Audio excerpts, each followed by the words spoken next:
silakan dulu Mbak.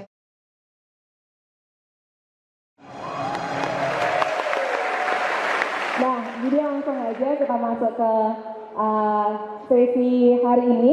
Jadi sebelumnya kita ada tema tentang peran mahasiswa di era industri 4.0 nih Kak Sherly. Nah, langsung aja, gimana sih pandangan Kak Sherly tentang perbedaan mahasiswa dulu dengan sekarang? Mungkin langsung. Baik, terima kasih moderator. Assalamualaikum warahmatullahi wabarakatuh.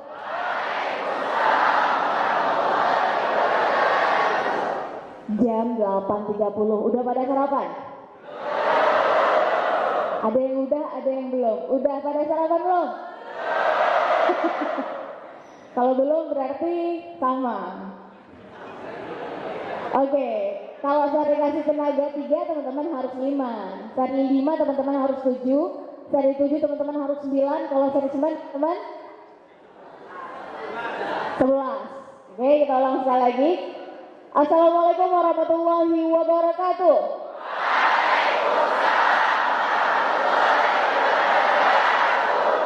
Alhamdulillahirrahmanirrahim wa bihi nasta'in ala umuri dunya waddin wa ala alihi wa sahbihi ajma'in amma ba'du. Senang sekali saya di sini bisa hadir bersama 1126 mahasiswa baru di Politeknik Negeri Lok Sumawe.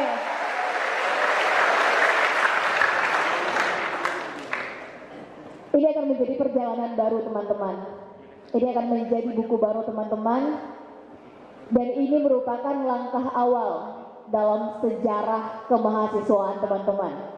Semoga kesempatan saya untuk menjadi bagian kecil dari sejarah hidup teman-teman menjadi mahasiswa di pagi yang berbahagia ini bisa bermanfaat untuk saya pribadi dan untuk teman-teman semuanya. Amin. Kembali ke pertanyaan Nur tadi, mahasiswa zaman dulu dengan zaman sekarang. Sebetulnya sama saja, mahasiswa. Yang namanya mahasiswa berarti dia sudah lagi bukan siswa SMP SMA, dia sudah mahasiswa, siswa yang sudah dia besar. Besar apanya? Besar pikirannya, besar hatinya, bagaimana mengontrol ego, besar rianya. Dan tak mungkin karya besar tanpa diawali dari gagasan, dari ide. Dan tidak mungkin ide bisa kita jadikan sebuah karya tanpa kita anak muda mengontrol ego kita.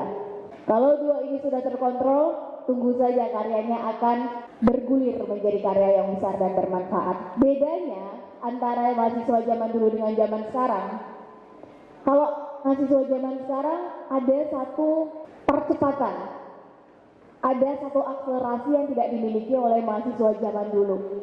Kalau zaman dulu untuk menyebarkan informasi harus pakai teks dulu, kirim surat dulu. Kalau sekarang sudah hanya tinggal satu kali klik, mau informasi tersebar. Kalau zaman dulu untuk mendapatkan satu ilmu, pengetahuan, wawasan, informasi, kami harus membaca dulu, membuka dulu koran. Kalau zaman sekarang tinggal satu kali klik, informasi langsung bisa didapat. Banyak yang bilang ini adalah generasi yang serba instan. Tapi menurut saya ini adalah sebuah anugerah untuk teman-teman. Teman-teman bayangkan Indonesia merdeka 1945 saat itu, untuk menyebarkan informasi bahwa Indonesia merdeka butuh waktu karena dari mulut ke mulut saat itu. Sebelum suara Bung Karno direkam dalam radio kemudian disebarkan. Kalau sekarang menyebar informasi tinggal teman-teman tulis, tinggal klik, selesai. Satu Indonesia bisa mendengar, satu Indonesia bisa membaca, satu Indonesia bisa melihat. Tapi hati-hati, the man behind the gun tetap teman-teman adalah orang yang memegang senjata tersebut, orang yang memegang tools tersebut. Baik buruknya ada di tangan teman-teman. Yang jelas, teman-teman ini punya satu amanah. Percepatan, kecepatan, yang ketiga membuka diri. Saya pikir itu kunci yang membuat kita sama-sama menjadi mahasiswa, selama ini ada mahasiswa yang dulu dengan mahasiswa yang sekarang sama. Perbedaannya dulu kami tak punya tools tersebut, teman-teman punya. Dulu untuk mendapatkan informasi kami harus 2 kali effortnya lebih banyak, teman-teman tidak. Saya pikir begitu. Oke, itu jawaban yang sangat-sangat bagus untuk kita semua. Nah, jadi ini berkaitan dengan tema kita hari ini, Kak, tentang industri 4.0. Jadi Kak Shirley ini terkenal sebagai millennial influencer. Nah, jadi Kak, gimana sih kaitannya antara seorang milenial ini dengan era industri 4.0? Sebenarnya apa itu sih milenial? Kenapa dikatakan milenial gitu? Ini menarik pertanyaannya. Sebelum kita nanti bahas panjang lebar, teman-teman, kita perlu tahu dulu milenial ini apa. Kok rasanya sekarang semua orang ngomong milenial. Akhirnya saya mencoba untuk riset, Nur. Milenial ini apa? Siapa yang disebut milenial? Ciri-cirinya apa? Ternyata setelah hasil riset beberapa jurnal, saya mendapatkan arti bahwa milenial ini adalah yang lahir tahun 89 sampai tahun 2000. Jadi dia hidup sesudah tahun 2000. Kalau kita lihat tontonan di TV ada namanya Panji Millennium. Itu tontonan anak-anak milenial dulu. Sesudah itu kemudian ada namanya generasi Alpha. Bisa jadi teman-teman ini bahkan lebih cepat dari generasi milenial, generasi Alpha. Yang percepatannya jangan ditanya. Kalau generasi milenial saja dalam satu waktu dia bisa mengerjakan 3 sampai 4 pekerjaan sekaligus, generasi Alpha bayangkan bisa 2 kali lipatnya. Sambil nonton dia bisa ngerjain tugas, sambil nonton dia bisa chattingan sama kawan, sambil nonton dia bisa makan, sambil nonton tugas selesai, sambil nonton pun pada akhirnya game pun selesai. Jadi semua bisa dikerjakan dalam satu waktu. Dan multitasking ini yang pada akhirnya menjadi ciri-ciri anak-anak milenial sekarang. Yang jelas ada 3 kekayaan generasi milenial yang tidak dimiliki oleh generasi-generasi di atasnya. Pertama adalah karena kita punya banyak salah, teman-teman. Makanya kemudian kita belajar. Karena kita banyak salah, kita tidak menawarkan masa lalu, kita menawarkan masa depan. Karena kita banyak salah, maka kita terbuka dengan masukan. Jadi kalau ada di sini yang keras kepala, egonya terlalu besar ketika diberitahu oleh orang yang lebih tahu, lebih berpengalaman, ada pendapat dan masukan dari kawan-kawannya, kemudian memilih untuk tidak mau mendengar, atau bodoh amat, atau tidak mau melihat perspektif lain, maka dia kehilangan nyaris 2 kekayaan anak-anak milenial. Kemudian kekayaan yang ketiga adalah cepat beradaptasi. Kalau ada di sini sudah masuk menjadi mahasiswa Politeknik Negeri Lok Sumawe, namun mentalnya masih mental siswa, tidak mudah, tidak cepat beradaptasi, maka dia sudah nyaris kehilangan 3 kekayaan milenial. Jadi selama masih memiliki 3 kekayaan ini, kita semua masih milenial. Tepuk tangan dulu untuk kita semua.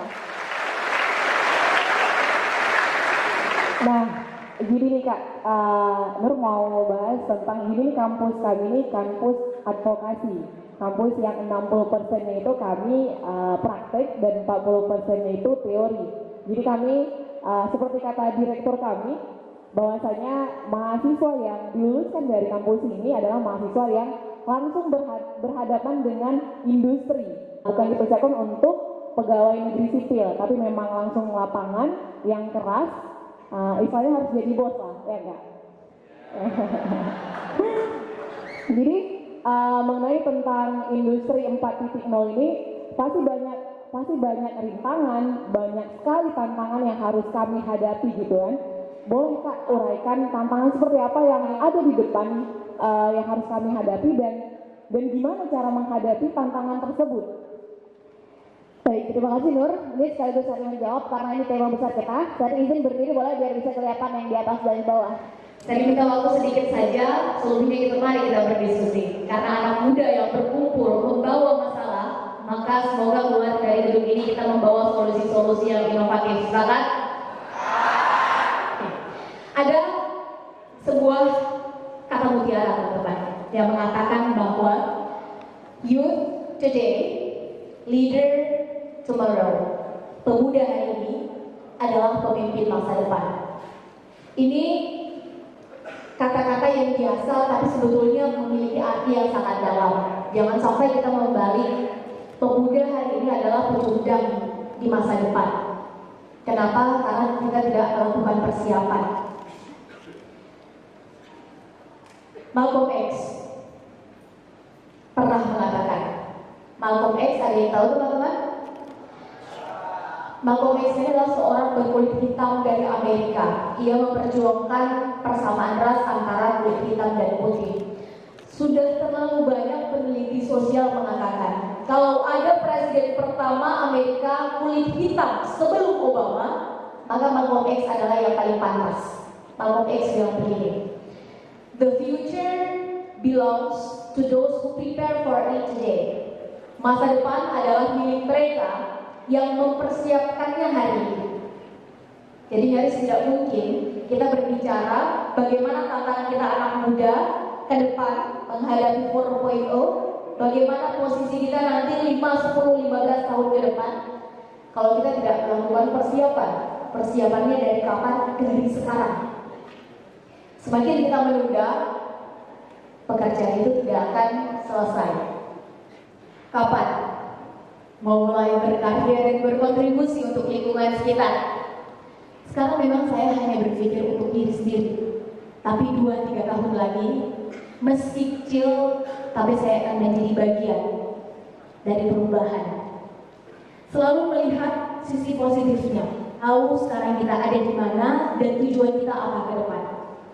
Visi mereka sangat bisa dibuktikan. Kalau cara A tidak bisa, pakai cara B. Kalau cara B tidak bisa, pakai cara C. Kalau cara C tidak bisa, pakai cara A, B, C, dan D.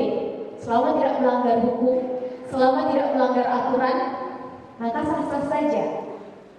Dengan ini, maka hanya ada 4 kualitas anak muda. Pertama, be a good one. Jadilah yang baik. Baik versi kita belum tentu baik versi orang. Begitu, lakukan yang terbaik. Setiap diberi tanggung jawab, amanah, kesempatan, lakukan yang terbaik yang bisa kita lakukan. Itu standar baik kita. Is a good one enough? That's not enough. Tidak cukup. Dari 1126, semuanya baik. Namun hanya yang di atas rata-rata saja yang nantinya akan bertahan, yang nantinya akan dilihat. Sehingga jadilah a better one. Kalau yang rata-rata biasanya membaca bukunya 1 paragraf setiap hari, maka mari kita tambah, kita 1 halaman.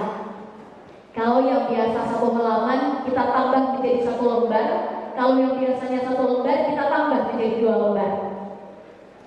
Jadi yang lebih baik. Is a better one enough? That's not enough. Sekota Loksmawe ada berapa kampus?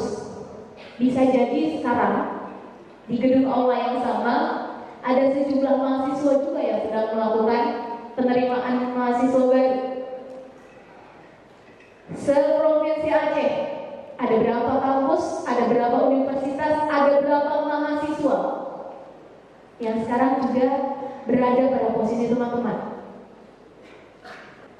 Be a best one. Jadilah yang terbaik di bidang teman-teman. Silakan pilih. Ada yang di bidang pendidikan, teknik, silakan. Kemudian teman-teman akan kembali ke lingkungan masyarakat. Akan ada seleksi alam, hanya mereka yang excellent yang pada akhirnya sampai pada kesempatan lebih awal. Dan kesempatan lebih senang datang pada mereka yang siap. So be prepared. Persiapkan diri. Sejak kapan? Sejak sekarang.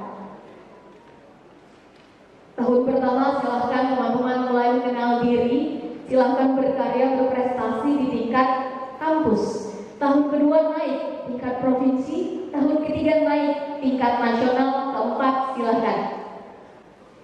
Yang jelas satu yang pasti, Denzel Washington mengatakan, to get something we never had, we must do something we never did. Untuk mendapatkan sesuatu yang belum pernah kita dapatkan, kita raih, kita capai, lakukan sesuatu yang belum pernah kita lakukan. Sehingga nyaris tidak mungkin kalau kita mengulang sesuatu terus-menerus begitu-begitu saja setiap hari, kemudian kita berharap hasil yang berbeda. Sehingga Albert Einstein mengatakan insanity, kegilaan, kata Albert Einstein, is doing the same thing over and over again but expecting different result. Tapi berharap hasil yang berbeda. Sehingga wajar saja kita lihat ke diri kita sendiri, apakah hari ini lebih baik dari kemarin? Hal baik apa yang hari ini sudah kita tingkatkan, kita improve dari kemarin? Apakah besok akan lebih baik dari hari ini? Kita siapkan. Ada satu quotation yang mengubah pandangan Sherlyn saat masih SMA. Quotation ini dari seorang Perdana Menteri Inggris pertama perempuan, Margaret Thatcher. Beliau mengatakan, watch your thought, for they become your words. Watch your words, for they become your actions. Watch your actions, for they become your habits. Watch your habits, for they become your character. Watch your character, for they become your destiny. In other words, what you think, you become. Perhatikan apa yang kita pikirkan, karena itu akan berbuah menjadi ucapan. Perhatikan apa yang kita ucapkan, karena itu yang akan keluar menjadi tindakan. Perhatikan apa yang kita lakukan sehari-hari, karena kita melakukannya berulang-ulang terus-menerus, maka akan menjadi habits. Perhatikan kebiasaan kita sehari-hari, karena itu akan menjadi karakter kita. Perhatikan karakter kita, karena demikianlah takdir kita. Dengan kata lain, apa yang kita pikirkan, maka seperti itulah takdir kita. Saya ingin memuji sekali perkataan. Ada dua orang perwakilan teman kita di sini. Silahkan sebutkan nama, kuliahnya jurusan apa, sebelumnya dari SMA mana, dan pertanyaannya adalah bagaimana kamu melihat dirimu nanti 15 tahun lagi. Sama pertanyaannya ya. Oke, silakan. Terima kasih Kak Sally. Bismillahirrahmanirrahim. Assalamualaikum warahmatullahi wabarakatuh. Perkenalkan teman-teman, nama saya Nanda Tonio. Saya berasal dari jurusan Teknik Elektro, Prodi Teknologi Listrik. Pertanyaan Kak Sally tadi, 3 atau 4 tahun ke depan Kak ya? 3 sampai 15 tahun ke depan. Sebenarnya bukan yang saya lihat Kak, tapi yang saya impikan dan mudah-mudahan tercapai ketika saya berada pada 10 tahun atau 15 tahun ke depan, saya bisa menjadi orang yang berguna bagi nusa bangsa serta agama saya. Dan saya akan mencegah satu perbuatan yang mungkin sering dilanggar oleh teman-teman, itu akan saya hilangkan sedikit demi sedikit. Tujuan saya. Akan ada pertanyaan lanjutan, tapi kita ke yang perempuan dulu. Oke, silakan. Ya. Assalamualaikum warahmatullahi wabarakatuh. Nama saya Isfa Asrina. Saya jurusan Tata Niaga, Prodi Akuntansi Lembaga Keuangan Syariah. Apa yang kamu lihat 15 tahun lagi terhadap diri? 15 tahun ke depan. Sama seperti yang kawan saya bilang, bukan melihat tapi yang saya harapkan, yang saya impikan. Yang pertama, saya setelah lulus dari Politeknik ingin melanjutkan S2-nya ke Jepang.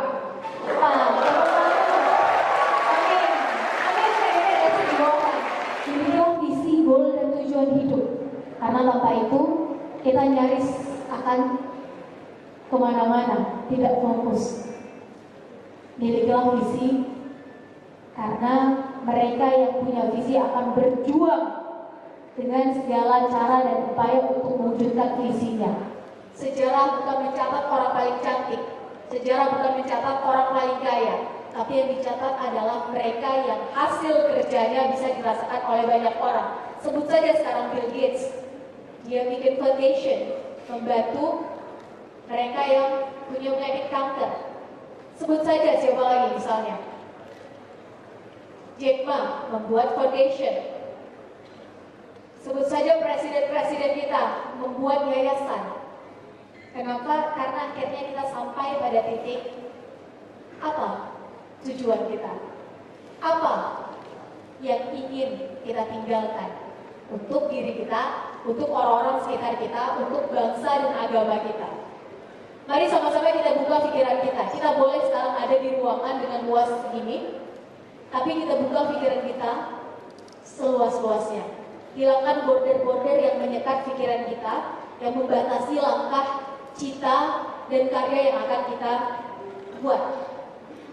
Dunia ini terlalu luas untuk kita sempitkan dengan pikiran kita sendiri.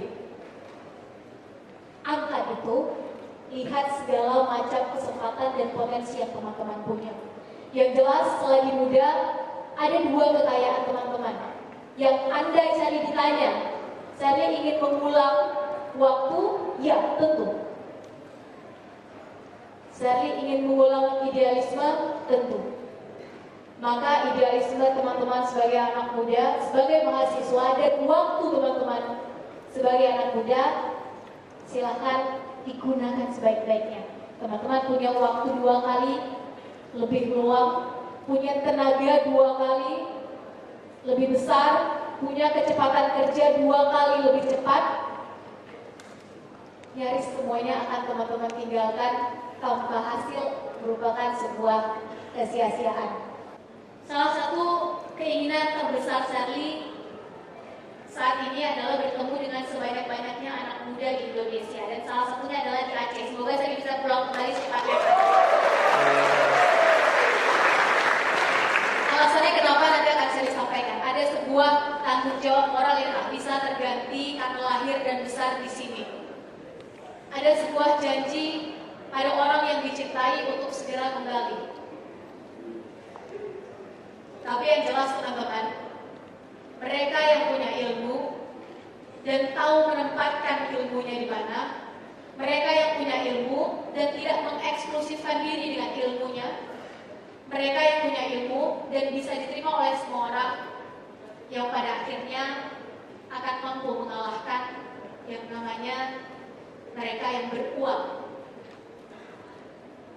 Ketika yang kita tuju lebih tinggi visinya, sesuatu yang bahkan untuk divisualisasikan saja masih sulit, yaitu untuk mencapai titik tertinggi sebagai makhluk ilahi, untuk bertemu dengannya, mendapatkan posisi terbaik, meninggalkan dunia dengan segala karya yang bermanfaat yang bisa diteruskan oleh generasi selanjutnya, maka pada akhirnya uang akan mengikuti. Izinkan pada akhir ini Charlie sebagai bagian dari sejarah baru teman-teman di kampus ini, saya ingin menjadi salah satu penjahit di bumi Nanggro ini dan di Indonesia. Menjahit segala keberagaman teman-teman, segala profesi bidang keahlian ilmu teman-teman. Saya yakin 1.100 mahasiswa di sini 5 tahun lagi nanti akan memilih bidangnya masing-masing, akan menekuni dan fokus pada keilmuan masing-masing.